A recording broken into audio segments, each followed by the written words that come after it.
Rumah seorang aparatur sipil negara (ASN) berinisial IB di Kabupaten Indramayu dipasangi garis polisi atau polis line.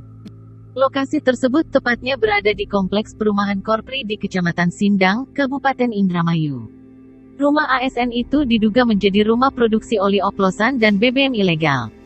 Berdasarkan informasi yang diterima tribuncirebon.com Grup Tribun Lampung, rumah ASN tersebut digerebek langsung oleh anggota polisi dari Mabes Polri. Mereka turut memasang garis polisi dan mengamankan tersangka. Iya benar, kemarin, Senin tanggal 14 Juni tahun 2021, ada beberapa orang anggota polisi yang datang.